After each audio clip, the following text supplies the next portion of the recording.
Sri Bhupen Bora, who happened to be my former colleague.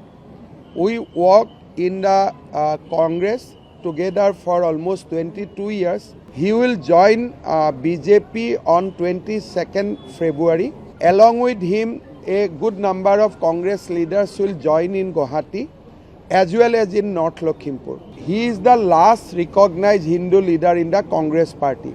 So we are very happy to have him in our party. Today I came to meet the former president of Assam Pradesh Congress Committee as well as the chairman of Congress Campaign Committee, Sri Bhupen Bora, who happened to be my former colleague. We worked in the Congress together for almost 22 years. In fact, we joined together in the Congress party. I left little early. He is leaving Congress he has left Congress already. He will join BJP on 22nd February. Our party president Sri Dilip Saikia will work out the details. Along with him, a good number of Congress leaders will join in Guwahati as well as in North Lakhimpur. His joining will obviously strengthen the party. As I told in the morning, I think he is the last recognized Hindu leader in the Congress party. So we are very happy to have him in our party. Our national president Sri Nitin Nabin has already approved his joining. Rather, he welcomed him. He has already he conveyed my when I talked to him, he has given his approval too. And Bhupen Bora will be given all sort of respect, dignity, and will always respect his teaser. And BJP, joining BJP will be like for him it will be a homecoming, because it is almost a party with lot of people like us who doesn't have any whose fathers are not occupied any high offices. So this is a party of simple people from simple family. I think he will enjoy his new family very much. What does this mean for the Congress?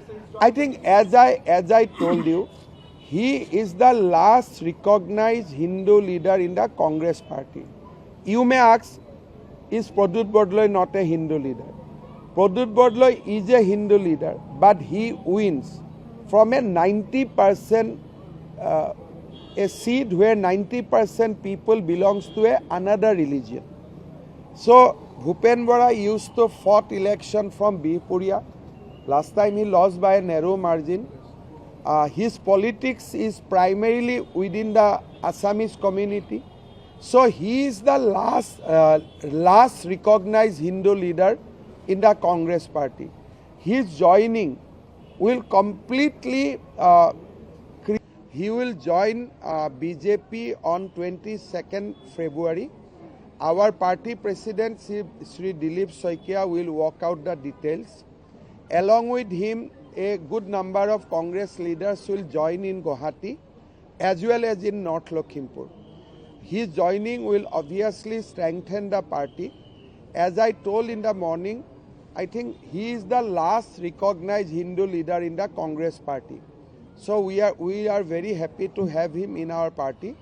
Our national president Sri Nitin Nabin has already approved his joining. Rather, he welcomed him. He has already he conveyed my when I talked to him, he has given his approval too.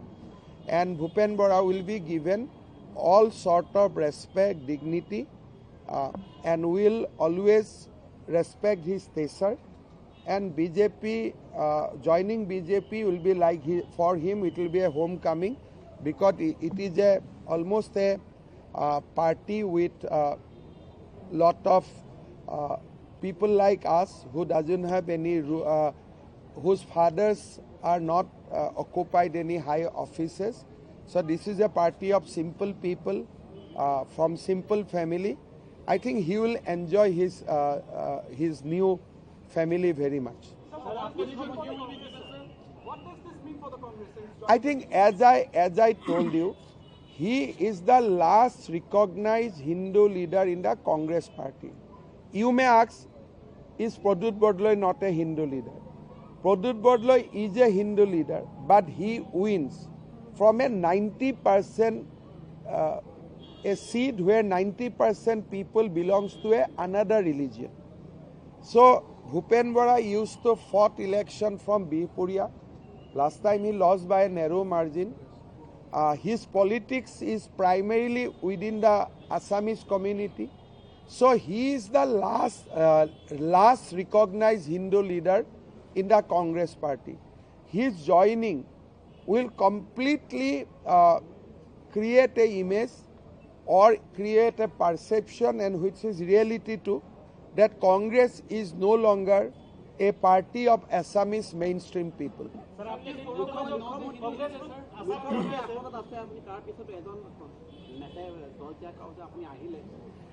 এইটো ভূপেন বৰাৰ প্ৰতি মোৰ সন্মান।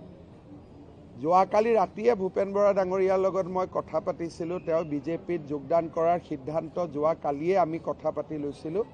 কিন্তু ভূপেন বৰাৰ যিটো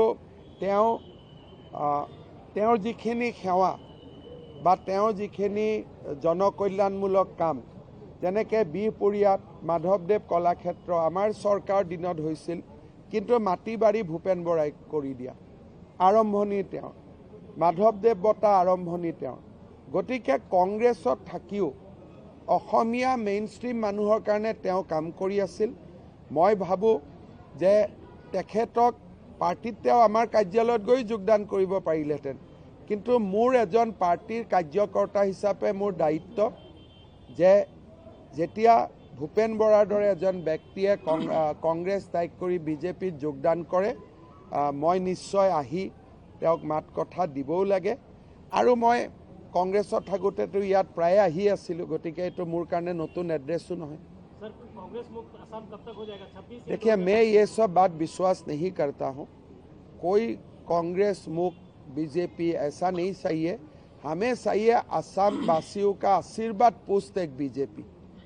हमें कोई निगेटिव नरेशन क्रिएट नहीं करना है। हमें तो ऐसा चाहिए कि सब लोग असम का पूरा जनता हमारे पार्टी को प्यार और मोहब्बत दे। ভূপেন বৰা জালুকবাৰীত খেলিলেও হ'ব। ভূপেন বৰাৰ কাৰণে চাওক, জিকোৱা হাৰোৱা ৰাইজে কৰিব, কিন্তু ভূপেন বৰাই ইলেকশ্যন খেলিবৰ কাৰণে বিজেপিৰ দৃষ্টিভংগীৰ পৰা ভাল চিটৰ এটা অভাৱ নাই। লাগিলে জালুকবাৰীত খেলিব, অসুবিধাটো কি আছে?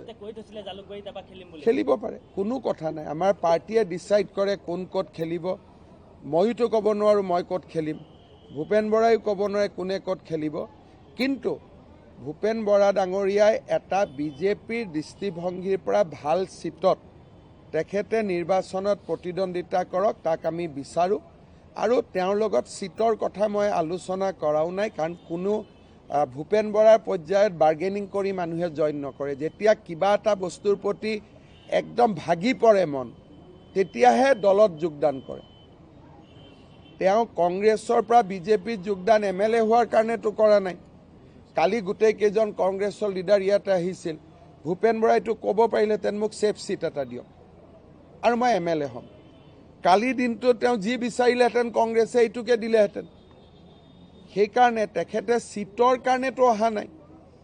তেওঁ কিয় আহিছে আপোনালোকক ইতিমধ্যে কথাটো কৈছে যে মই কিয় আহিছোঁ।